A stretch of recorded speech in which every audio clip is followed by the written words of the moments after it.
I hope I haven't put anybody on the spot. I'm not intending to try and stir you up and make you do something that you wouldn't have done anyway.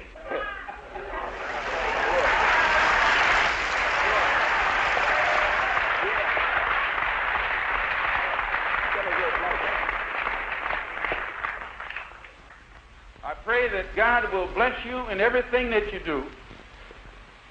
I pray that you will grow intellectually so that you can understand the problems of the world and where you fit into in that world picture.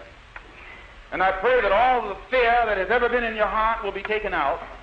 And when you look at that man, if you know he's nothing but a coward, you won't fear him. If he wasn't a coward, he wouldn't gang up on you.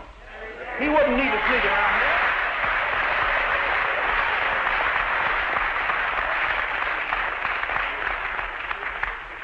This is how they function. They function in mobs. That's a coward. They put on a sheet so you won't know who they are. That's a coward. No. The time will come when that sheet will be ripped off. If the federal government doesn't take it off, we'll take it off. He uses control over the press and over the textbooks and over all forms of media to make it appear that he has done us a favor by bringing us here and enslaving us. Then the Honorable Elijah Muhammad has to rewrite history or retell history. And since the white man can't dispute this truth, he tries to defend himself by saying that Mr. Muhammad is teaching hate. It's not hate to say that we were kidnapped and brought here. It's truth. It's not hate to say that we were Jim Crow, discriminated and segregated. It's truth.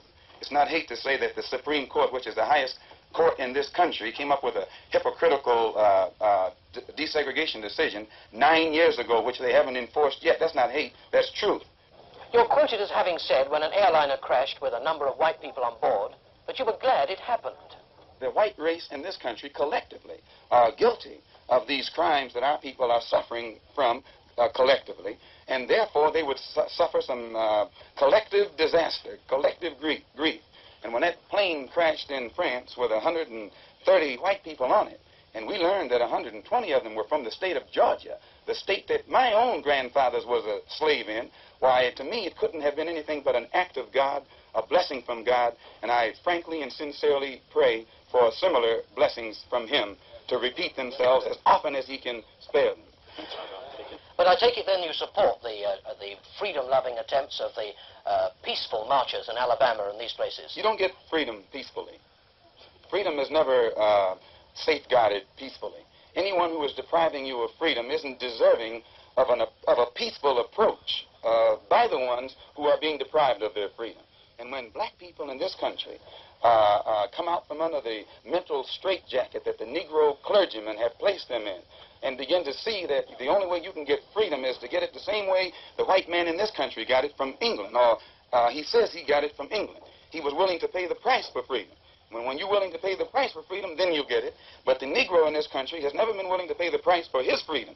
All of the price that we have been paying in the past has been freedom for the white man. We fought abroad so that the white man in America could be free today to sick police dogs on us, to beat our people in the heads with police clubs, and to turn water hoses on little women and children and babies simply because they want to walk down the street like decent human beings. That's now the only way you can have peace is to eliminate those injustices, and the American white man is not going to eliminate them. He's going to talk that pretty talk, but he'll still continue to practice those inhuman deeds. Ask the man in Kenya who is his enemy, he'll say the British.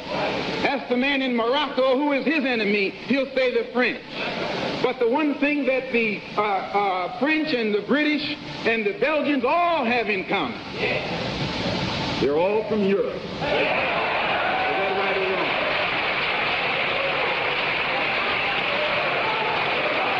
How could so few white people rule so many black people? This is the thing you should want to know. How could so few? The white man today will tell you that thousands of years ago, the black man in Africa was living in palaces. The black man in Africa was cooking and seasoning his food. The black man in Africa had mastered the arts and the sciences. He knew the course of the stars in the universe before the man up in Europe knew that the earth wasn't flat. Is that right or wrong? than if the black man in Africa had reached such a high state of civilization so long ago, at a time when the people of Europe were crawling on their all fours. What happened to make these people, or enable these people to come out of the cave and come down into our civilization and take it over and hitch us to the plow? What happened? How did they do it? These are the things you should want to find out before you say hooray, hooray, hooray. Is that right or wrong? We want a divorce. We want a complete separation, but we want a property settlement. And we think that the white man, we think that the American government should give us a property settlement, which means part of this country, which they robbed from the Indians with our help, and which they have worked up to make the kind of land that it is today. Do you think this really practical? Don't you think that the future really lies with a peaceful transformation of the scene? If the American government, the Supreme Court, the President of the United States, the Congress and the Senate, and all these white liberals have said that they're for integration, and these Negroes haven't gotten any more integration than they have, well, that's more impractical than separation. Practical means that's what you can practice. And if the Supreme Court and the Army and the Navy and the government and the President are supposed to be for integration and you still can't get it, why, good night. You can't get this. Impossible. But we can get separation overnight because we already have it.